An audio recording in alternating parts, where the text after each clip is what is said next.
Welcome back to Isla Consulting's Empower series.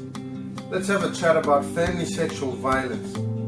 Quite often, it's the elephant in the room. It's the challenge that no one wants to talk about. It's almost taboo. But fortunately, in recent years especially, there's been a lot more awareness around this issue, especially given the introduction of the internet, Facebook and social media into Papua New Guinea. So it's a good thing.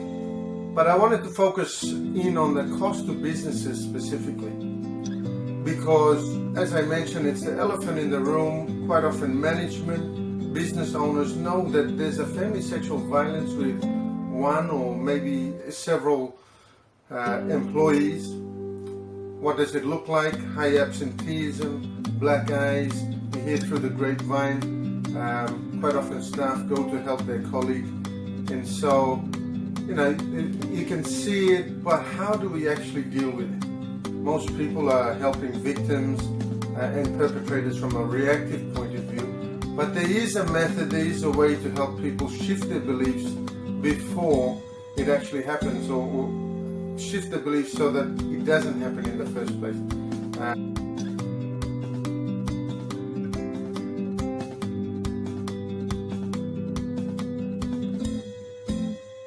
And so that's where our warrior culture training takes place, and it's really about leadership and coming back, helping people who are potential perpetrators or even victims change their mindsets and become empowered in this space. But in terms of the specific cost to business, as you're probably aware of in your own business,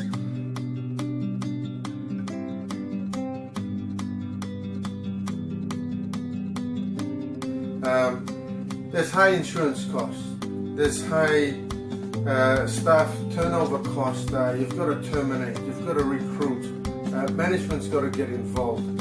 Sometimes there's compensation if you run a business in the local community.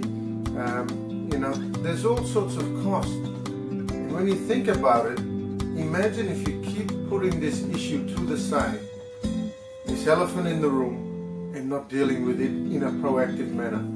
What tends to happen, it increases in terms of the cost, it increases over time, and the bottom line revenue gets depleted or gets reduced, especially with mine sites and so forth, where you're working with local communities who haven't had the chance to really understand a new way of thinking. The education levels may not be as high as the city, for example. So the belief, the culture in the local community is one that tolerates and accepts a high level of family sexual violence. So the cost there of running a business, especially a mine site, for example, can get quite high, especially if you're operating large vehicles that may turn over regularly. Near misses in terms of deaths or actual deaths can happen. When you add up all those costs, it's quite significant. So something to think about, especially if you're running a business in Papua New Guinea. The cost of family sexual violence. How can you address this issue in a more proactive manner? We hope this video has been educational. Let us know if you've got any questions. In the meantime, keep being successful. Thank you.